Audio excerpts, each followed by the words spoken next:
Syllabus 2 line की है लेकिन पूछा गया है 100 मार्क्स का सवाल। तो इट्स वेरी इंपॉर्टेंट कि आप सिलेबस को डिकोड करो। D triple S P P R T का ऐसा कोई स्पेसिफिक सिलेबस नहीं है, हर कोई अपना सिलेबस खुद से बना सकता है क्योंकि it's very very very vast है ना। As per N C T E guidelines curriculum इतना ही बताया है बस नोटिफिकेशन में। तो आइए समझते हैं कि ये जो N C T E curriculum क्या है और डी ट्रिपल एस पी का सिलेबस का पैटर्न क्या है, राइट। क्योंकि under N C T E curriculum कुछ भी हो सकता है, बट इस वीडियो में आइडिया ये है कि हम देखें विथ रिसर्च जो मैंने किया है कि क्या क्या डी ट्रिपल एस बी का पीआरटी सिलेबस है। ओके, सो अगर आप सिलेबस देखोगे इस साल का जो नोटिफिकेशन आया है उस हिसाब से यहाँ पे जो लिखा है कि एमसीक्यू होगा 1 mark each based on NCT curriculum. Now अब NCT curriculum it is very vast, right. तो आइए डिकोड करते हैं कि क्या है ये सिलेबस। अच्छा, इसके लिए मेरा सोर्स ऑफ इन्फॉर्मेशन क्या था मैं पहले वो बता दूँ। सबसे पहले तो मैंने डी ट्रिपल एस बी के पीआरटी के प्रीवियस ईयर क्वेश्चंस को एनालाइज किया और समझा कि क्या पैटर्न है, किस तरह के क्वेश्चंस बहुत ज़्यादा रिपीट हो रहे हैं, कौन से कैटेगरीज या बकेट्स से क्वेश्चन पूछे जा रहे हैं। That's number 1। Number 2, toppers interview और सक्सेस स्टोरीज। तो मैंने बहुत सारे वीडियोस देखे जिसमें टॉपर्स ने बताया है कि उन्होंने कौन से बुक से पढ़ा तो उनको ज़्यादा आंसर्स निकल के आए, या फिर क्या क्या सक्सेस स्टोरीज रही, क्या क्या उनके सोर्स ऑफ इन्फॉर्मेशन थे, किस तरह का पैटर्न था। तो मैंने बहुत सारे टॉपर्स के इंटरव्यूज को एनालाइज किया और नोट डाउन किए पॉइंट्स। Third, NCT guidelines. तो मैंने सोचा कि ये है क्या एनसीटी गाइडलाइंस, इसको थोड़ा सा डिकोड करते हैं। तो डीएलएड का करिकुलम क्या कहता है, since it is about primary teachers तो डीएलएड का करिकुलम थोड़ा सा देखा और फिर टीचर एजुकेशन के क्या नॉर्म्स है उसको थोड़ा सा स्टडी किया। दैट्स थर्ड सोर्स, जिसकी वजह से जो आने वाले जो पॉइंट्स हैं वो उन सब का बेस जो है वो यही है। नेक्स्ट मैंने ये भी देखा कि एनसीईआरटी के रिसर्च पेपर्स और जर्नल्स क्या कहते हैं प्राइमरी टीचर्स के बारे में, क्योंकि eight the end of the day NCERT के बुक्स को ही रिफर किया जाता है, राइट, पढ़ाने के लिए। तो वो सारी चीज़ें हमने लिखी। उसके बाद एनसीईआरटी टेक्स्ट बुक्स। अब जो प्राइमरी क्लासेस के टेक्स्ट बुक होते हैं उसमें आप देखोगे कि कुछ सेक्शंस में इन्फॉर्मेशन फॉर टीचर्स दिया रहता है कि टीचर्स को क्या करना है, चाहे वो ईवीएस में हो, मैथ्स में हो, हिंदी हो, इंग्लिश हो। तो वो भी मैंने थोड़ा पढ़ा और समझा कि उसमें टीचर से क्या डिमांड किया गया है, क्योंकि डी ट्रिपल एस भी आपसे वही सवाल पूछेगा जो आपको जब पढ़ाना होगा स्कूल में, तो वो उस हिसाब से वो पूछेगा। इसके बाद मैंने एनईपी 2020 और एनसीएफ 2023 का डॉक्यूमेंट्स देखे जिसमें एक बच्चे को हमें कैसे डेवलप करना है, एज अ सोसाइटी हम कैसे आगे जाना चाहते हैं, एजुकेशन का क्या इंपॉर्टेंस है, उन सबको एनालाइज किया। एससीईआरटी दिल्ली के वेबसाइट में गए और चेक किया कि किस तरह की ट्रेनिंग्स होते हैं, क्या क्या होता है। And NIOS and IGNOU books, क्योंकि आई थिंक हर टॉपर यही बोल रहे थे कि एनआईओएस के बुक्स उनको काफ़ी हेल्पफुल है। तो एक्चुअली में जाके अलग अलग जो ब्लॉग्स हैं उनको देखा और समझा कि एक्चुअल में जब ये पीवाईक्यू एनालिसिस कर रही थी तो किस तरह के सवाल पूछ रहे हैं। तो बेस्ड ऑन दैट एक पूरा का पूरा मैंने बकेट बनाया है सिलेबस का और इसी हिसाब से हम तैयारी कर सकते हैं। ओके, सो ये जो बिग बकेट्स हैं वो हैं जिसमें हम बोल सकते हैं कि एनसीटी के करिकुलम के हिसाब से क्या ये बिग बकेट्स हैं।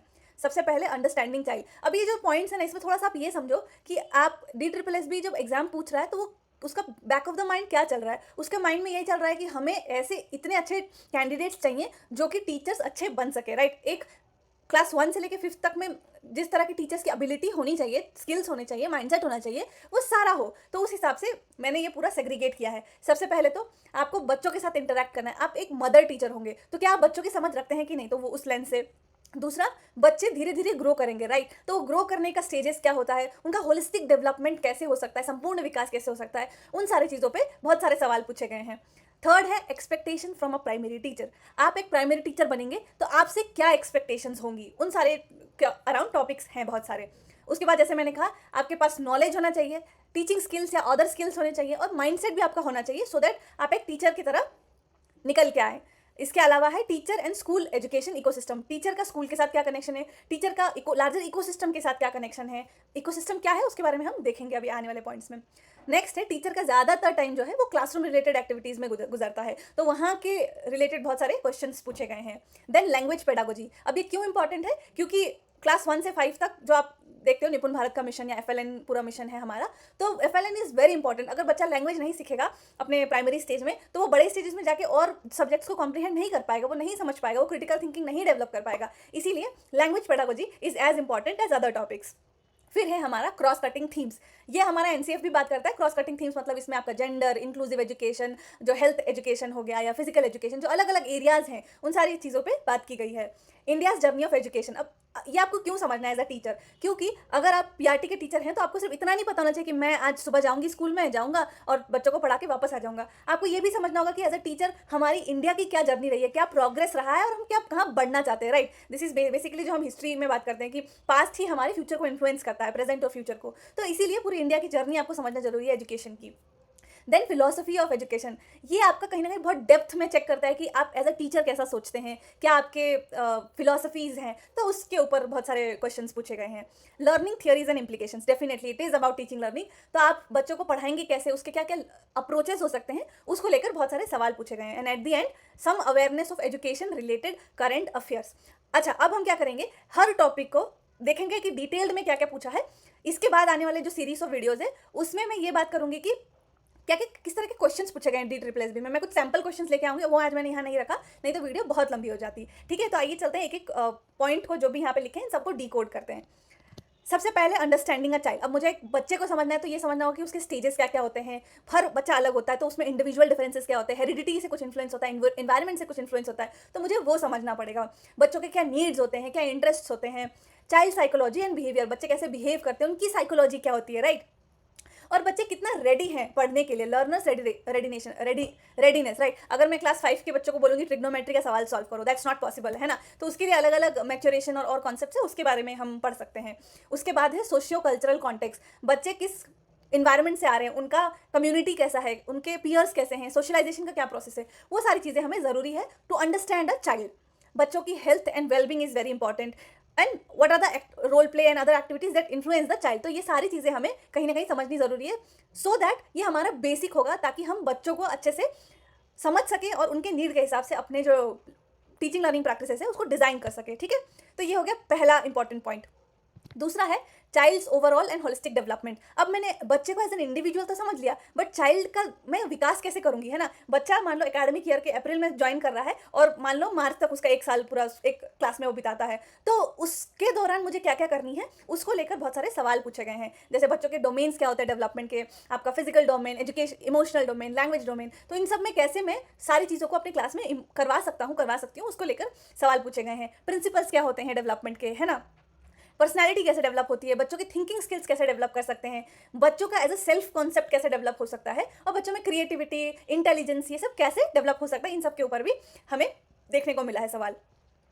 इसके बाद है expectations from a primary teacher. अब एक आप प्राइमरी टीचर बनेंगे तो डेफिनेटली DSSB भी चाहता है कि एक अच्छा क्वालिटी का प्राइमरी टीचर हमें मिले, तो इसमें उनको चाहिए कि ऐसे टीचर्स जो रोल मॉडल बन सके या वैल्यू एजुकेटर बन सके। आपने जैसे इंस्टाग्राम में देखा होगा, इंग्लिश वाले सर जो हैं वो एक दिल्ली जो DSSB से ही PRT में सिलेक्शन हुए हैं उनके, और he is like he do lot of interesting activities in his classroom, बहुत इनोवेटिव है सर, है ना। तो उस तरह से आप भी एक रोल मॉडल बने और एक वैल्यू एजुकेटर बने। आपको पेडागोजिकल कंटेंट नॉलेज होना चाहिए। फॉर एग्जांपल, आपको मान लो EVS का हर कॉन्सेप्ट पता है, मैथ्स का सब कुछ पता है, हिंदी आपको पता है कि ग्रामर क्या होता है, इंग्लिश का सब पता है, लेकिन आपको यही नहीं पता कि उसको डिलीवर कैसे करना है, पेडागोजिकल नॉलेज ही नहीं पता, then you are not a good teacher, right. तो वो आपका DSSB भी चेक करना चाहता है कि क्या क्या आपका पेडागोजिकल कॉन्टेंट नॉलेज है। ठीक है, उसके बाद आपकी कुछ चीज़ें हैं, जैसे आपको कंटिन्यूस प्लानिंग करनी आनी चाहिए, जिसमें आपको समझ हो कि ओवरऑल करिकुलम क्या कहता है, डिजाइनिंग कैसे करनी है, लेसन्स की एक्टिविटीज, स्ट्रैटेजीज, ये सब कैसे डिजाइन करना है। सेकंड है एनालाइज। अब प्लानिंग का स्किल तो आपको आ गया। उसके बाद रिफ्लेक्ट ऑन स्टूडेंट्स प्रोग्रेस। अब बच्चे कैसे परफॉर्म कर रहे हैं, कहाँ कहाँ लर्निंग गैप्स हैं, और कैसे मैं अपने टीचिंग को इफेक्टिव बना सकती हूँ। तो ये सारी चीज़ें हैं जो इसमें पूछी गई हैं। उसके बाद मॉनिटरिंग, कि बच्चों का ट्रैक कैसे करना है। इसमें मेनली जो क्लासरूम के अंदर के असेसमेंट्स हैं उन सब पे बात की गई है। पार्टिसिपेशन कैसे होना चाहिए, डिसिप्लिन के लिए क्या बच्चों को मारेंगे या फिर कोई और तरीके से उसको जैसे कंडीशनिंग करेंगे, या फिर लर्निंग आउटकम्स क्या क्या होने चाहिए अलग अलग सब्जेक्ट्स के, तो इन सब के अराउंड सवाल पूछे गए हैं। इवैल्यूएटिंग, इसमें assessing students achievement through formal and informal methods, है ना। जरूरी नहीं कि आप एक पेन और पेपर में ही टेस्ट ले, there are lot of other ways to evaluate a student. तो उसके क्या क्या तरीके हैं, पोर्टफोलियो, एनिक्डोटल, तो इन सब के बारे में आपको आइडिया है या नहीं है। And as a teacher are you a life long learner and a reflective practitioner, है ना। आपके अंदर वो अंडरस्टैंडिंग है कि मुझे जिंदगी भर सीखते रहना है, एज अ टीचर ग्रो करना है। अगर वो ग्रोथ माइंडसेट नहीं होगा तो डेफिनेटली कोई भी आपको हायर नहीं करना चाहेगा। तो ये कुछ सब पॉइंट्स है जो आपको इसके अंदर ध्यान रखने हैं। नेक्स्ट है हमारा school and teacher and school education system. तो यहाँ पे जो है आप टीचर और स्टूडेंट के बीच का रिलेशन कैसा होना चाहिए, टीचर और दूसरे टीचर के साथ कैसे आप कोलैबोरेट करेंगे, टीचर और स्कूल लीडर जो HMs होते हैं उनके साथ कैसे कोलैबोरेट करेंगे, अगर आप HM बनते हैं तो उसमें आपकी कैसी लीडरशिप स्किल्स होनी चाहिए।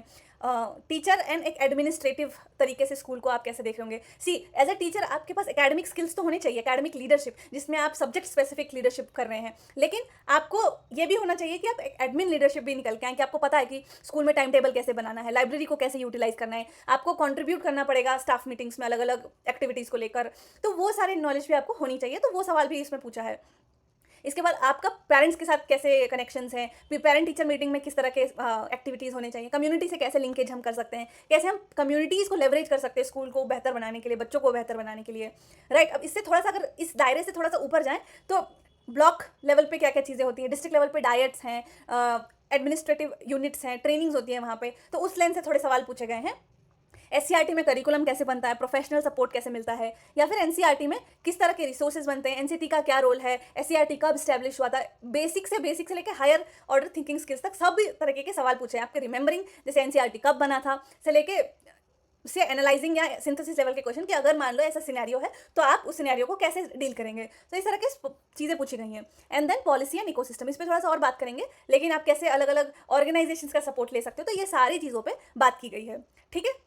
अब यहाँ पे मैंने टीचर स्लैश ये सब लिखा है, बट आप इसको एज एन इंडिविजुअल यूनिट भी आपको पढ़ना पड़ेगा कि डाइट एज अ यूनिट क्या है, एससीईआरटी एज अ यूनिट क्या है, सो दैट आप समझ पाएं कि एज अ टीचर आपको इन सारी चीज़ों की जानकारी हो। Okay, now this is very important, classroom related aspects. आपको प्रोसेस पता है टीचिंग का, आपको पता है कि बिहेवियर कैसे मॉडिफाई करना है। मान लो एक बच्चा है जो बहुत शैतान है, या एक ऐसा बच्चा है जो बहुत कम बोलता है, बहुत शाय है, तो उस तरह से आपको ट्वीक करना पड़ेगा और उनके लिए उनके अकॉर्डिंग आपको पढ़ाना पड़ेगा, है ना। डेवलपमेंट ऑफ कॉग्निशन, दिमाग भी तो बढ़ते रहना चाहिए from time to time, right. आज मैं मान लो ABCD के लेटर्स जानती हूँ, but at the end of the year मुझे पता है कि A फॉर एप्पल होता है, B फॉर बॉल होता है, उनके स्पेलिंग्स कैसे होते हैं, ए से और अलग अलग वर्ड्स क्या होते हैं, तो कॉग्निशन भी धीरे धीरे बढ़ते रहना चाहिए। Teaching for construction of experiences, है ना, अनुभव ही तो है जो जीवन में काम आते हैं eight the end of the day, तो वो आप कैसे कंस्ट्रक्ट कर रहे हैं, क्या सूटेबल हो सकते हैं टीचिंग लर्निंग मेथड्स, आप रिसोर्सेज कैसे यूज़ करते हैं क्लासरूम में, चाहे वो टेक्नोलॉजिकल रिसोर्सेज हो या कुछ फिजिकल रिसोर्सेज हो, क्रिएशन ऑफ TLMs हो, आप क्लासरूम मैनेजमेंट कैसे कर रहे हैं, कैसे ग्रुप्स बना रहे हैं, और मान लीजिए जेंडर वाइज आप कैसे इंश्योर कर रहे हैं इक्वालिटी को, अलग अलग प्रिंट रिच क्लासरूम कैसे बना रहे हैं, क्योंकि primary classes is about making very very interesting aspects, है ना। उसके बाद लेसन प्लानिंग और प्रिपरेशन आपको आनी चाहिए। इवैल्यूएशन एंड असेसमेंट हमने ऑलरेडी बात कर लिया। इंक्लूसिव प्रैक्टिसेस, ऐसा नहीं कि आप बहुत सेग्रीगेटेड तरीके से पढ़ाएं, आपको इंक्लूजन के साथ पढ़ाना है, तो उसके कॉन्सेप्ट्स पूछे गए हैं। आप कैसे मोटिवेशन और एंगेजमेंट बढ़ा सकते हैं स्टूडेंट्स का, कैसे आप एक्टिविटी बेस्ड और एक्सपीरियंशियल मेथड्स यूज कर सकते हैं, कोलैबोरेटिव लर्निंग क्या होता है, safety and wellbeing in classroom. तो ये कुछ क्लासरूम रिलेटेड एस्पेक्ट्स हैं जो आपको समझ में आनी चाहिए। अभी यहाँ पे आपको थोड़ा सा ये वेग लग सकता है, लेकिन अगर आप, मैं नेक्स्ट टाइम ये करूँगी कि हर पॉइंट का क्वेश्चंस के साथ मैप करके आपको सैंपल दिखाऊंगी, ताकि आपको समझ में आए कि किस तरह से सवाल भी पूछे गए हैं, तो उसके लिए सब्सक्राइब जरूर कीजिएगा, ठीक है। नेक्स्ट है हमारा लैंग्वेज पेडागोजी। अब इंडिया की लिंग्विस्टिक डाइवर्सिटी क्या है, क्या क्या एजुकेशन में पॉलिसीज हैं, फर्स्ट लैंग्वेज कैसे एक्वायर करते हैं, सेकंड लैंग्वेज कैसे एक्वायर करते हैं, मेथड्स क्या हैं टीचिंग के, लिसनिंग, स्पीकिंग, रीडिंग, राइटिंग के क्या क्या नुआंसेज हैं, आप क्लासरूम में कैसे इस लैंग्वेज टीचिंग को कर सकते हैं, प्रॉब्लम्स क्या होते हैं लैंग्वेज टीचिंग के। एक और चीज़ है लैंग्वेज अक्रॉस करिकुलम, आप लैंग्वेज को दूसरे सब्जेक्ट्स में कैसे यूज़ कर सकते हैं, तो इन सारी चीज़ों के बारे में इसमें पूछा गया है। ओके, क्रॉस कटिंग थीम्स, ये आपका एनसीएफ से मैंने यहाँ पे सोर्स लिया है, जिसमें आपको एजुकेशन टेक्नोलॉजी के बारे में बताना चाहिए, इंक्लूजन के बारे में, learning about environment and caring for environment, values होने चाहिए, कुछ इंडियन नॉलेज सिस्टम के हिसाब से उनको मतलब शुरुआती टाइम से ही पता होना चाहिए कि क्या क्या उनको नॉलेज चाहिए from India's rich heritage and culture.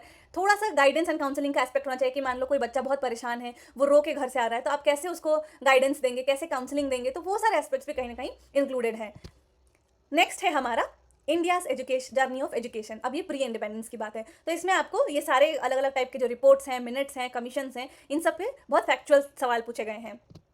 उसके बाद है आपका पोस्ट इंडिपेंडेंस, तो यहाँ पे आपका पॉलिसीज़ हैं, कमिटीज़ हैं, फ्रेमवर्क्स हैं, तो आप अलग अलग कमिटीज़ के बारे में पढ़ सकते हैं, पॉलिसीज़ जितनी भी आई हैं वो देख सकते हैं, और अलग अलग नेशनल करिकुलम फ्रेमवर्क्स के बारे में आप पढ़ सकते हैं। तो ये सारी चीज़ों, सारे ही कॉन्सेप्ट पॉइंट से आपका सवाल पूछा गया है, ठीक है। Okay, yes. नेक्स्ट है हमारा फिलोसफीज ऑफ एजुकेशन। इससे इतने मैंने सवाल देखे नहीं वैसे, बट इसमें जैसे सवाल आपके पूछे गए हैं कि वेस्टर्न फिलोसफी में किस तरह से एजुकेशन को दिखाया गया है, और उसके अलग अलग फिलोसफर्स कौन कौन से, जैसे रूस हो गया, जॉन डीवी हो गया, फ्रॉबेल, मॉन्टेसरी का तो बहुत इंपॉर्टेंट रोल है प्राइमरी एजुकेशन में, किंडरगार्टन एजुकेशन में, है ना। प्लेटो, एरिस्टोटल, इन सब के क्या विचार थे, या फिर इंडियन फिलोसफी के ही कि हम वेदांतु या फिर वेदांता, सांख्या, बुद्धिज्म, इन सब से हम क्या सीख सकते हैं और कैसे अप्लाई कर सकते हैं, और जो अलग अलग फिलोसफर्स थे, विवेकानंद, गांधी जी, टैगोर, इनसे इतना डिटेल में सवाल नहीं पूछा मैंने, बहुत कम सवाल देखे, बट आपको ये सारी चीज़ें पता होनी चाहिए।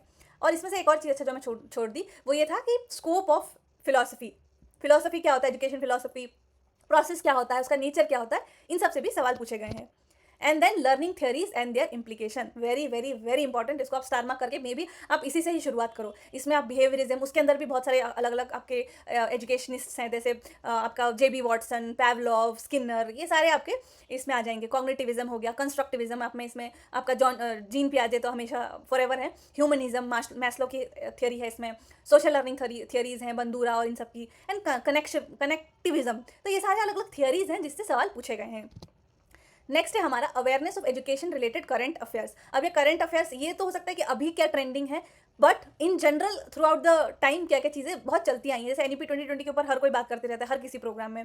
आरटी एक्ट का क्या सिग्निफिकेंस है और अभी के दौर में वो कैसे रेलिवेंट है। समग्र शिक्षा अभियान जो आज 2018 में जो पूरा एक इंटीग्रेटेड हो गया था, उसमें क्या क्या उसके फीचर्स हैं। वोकेशनल एजुकेशन को लेकर क्या ट्रेंडिंग है। डिजिटल एजुकेशन जैसे दीक्षा, स्वयं, इन सब पे सवाल पूछे गए हैं। इंक्लूसिव एजुकेशन के लिए क्या क्या हो रहा है। इंटरनेशनल प्रोग्राम्स जैसे यूनेस्को क्या कहती है, SDG4 के लिए क्या क्या इनिशिएटिव्स हैं, SDG4 में क्या क्या आता है ना। टीचर ट्रेनिंग एंड डेवलपमेंट, अब ये थोड़ा सा करंट अफेयर्स नहीं कह सकते, बट अगर मान लो as a in service teacher आपको ट्रेनिंग लेनी है तो उसके लिए क्या क्या जरूरी है, वो सारी चीज़ों पे सवाल पूछे गए हैं। अवार्ड्स एंड रिकॉग्निशंस क्या क्या किस किस को मिले हैं। इनोवेशन इन एजुकेशन, जैसे AI का यूज़ करना हो, स्मार्ट क्लासरूम्स हो, तो उसको लेकर बहुत सारे इक्विपमेंट्स क्या हो सकते हैं, टेक्नोलॉजी क्या हो सकती है, इन सब पे सवाल हैं। वुमेन एजुकेशन, क्या क्या स्कीम्स हैं, सो दैट आप अवेयर हो और आपका ऐसा ना हो कि सिर्फ आपको क्लासरूम में कैसे पढ़ाना है वो आपका बेस्ट हो, बट आपको ये भी अंडरस्टैंडिंग हो कि एज ए सोसाइटी हम एजुकेशन को कैसे परसीव करते हैं और आप कैसे ग्रो कर रहे हैं इन सारी इन्फॉर्मेशन से, तो वो भी आपका एक मेन मोटिव है, राइट। ओके, तो ये लास्ट टिप है जो मैं आई थिंक हमारा आज का वीडियो ऑलमोस्ट ओवर हो गया है। लास्ट टिप ये है कि 3 चीज़ें बिना किए आप अपना एग्जाम मत स्टार्ट कीजिए, आप प्रिपरेशन मत स्टार्ट कीजिए। Number 1 exam pattern, second your level, and third previous cut offs. तो इसमें आप क्या कर सकते हैं, कोई भी एक DSSB का PYQ उठाइए PRT का, उसको सॉल्व कीजिए। आई नो अभी आपकी प्रिपरेशन जस्ट स्टार्ट हुई है, बट एक ऐसे ही सॉल्व कर दीजिए रैंडमली कि आप पूरा का पूरा 200 मार्क्स बैठ के आप सॉल्व कीजिए और देखिए कि आपको आपके कितने मार्क्स आ रहे हैं। मान लीजिए 200 में से 100 मार्क्स आ सकते हैं, 200 में से 50 आ सकते हैं, 200 में से 150 आ सकते हैं। तो उससे आपको पता चलेगा कि ओके, मतलब मुझे ये जो पॉइंट्स है इस पर मेरा पकड़ अच्छी है, मेरा फर्स्ट मार्क्स इतना आ रहा है। कट ऑफ देखिए, मान लीजिए आपका कट ऑफ 150 गया और आप सिर्फ 50 सवाल सॉल्व कर रहे हैं, तो आपको पता है कि आपको पूरा 100 मार्क्स तक चेज करना है, राइट। तो वो कहीं ना कहीं आपको हेल्प करेगा कि आपका बेस बनाने में हेल्प करेगा। इसको हम बोलते हैं डेटा ड्रिवन डिसीजन मेकिंग। ये नहीं कि मैं आज रैंडमली कुछ भी टॉपिक उठा रही हूँ और पढ़ने शुरू कर रही हूँ, क्योंकि ये जो मैंने अभी आपको इतने सारे टॉपिक्स बताए, ये तो बस एक लेयर है, इसके अंदर भी बहुत सारी चीज़ें हैं, यहाँ पे बहुत सारी चीज़ें जो छूट भी गई होंगी, तो वो आप नहीं कवर कर पाएंगे। It's a very vast syllabus. तो आप PYQ उठाइए, सॉल्व कीजिए, उसका एनालिसिस कीजिए कि कहाँ कहाँ आपका स्ट्रॉन्ग एरियाज है, क्या आपको पॉलिसी की चीज़ें आती हैं, क्या आपको प्री इंडिपेंडेंस की चीज़ें पता है, क्या आपको चाइल्ड डेवलपमेंट पे ज़्यादा पकड़ है, तो आपको पकड़ कहाँ है वहाँ समझ में आएगा। उसके हिसाब से आपका लेवल चेक कीजिए, प्रीवियस कट ऑफ्स कितने थे, फिर आप उठा के एक एक टॉपिक पढ़ना शुरू कीजिए, ठीक है। चलिए मिलते हैं अगले वीडियो में, जिसमें मैं PYQs के साथ बताऊंगी कि कैसे कैसे ये सिलेबस का आपको देखने को मिला है। Okay, that's all for today. Thank you for watching. Don't forget to subscribe. Bye bye.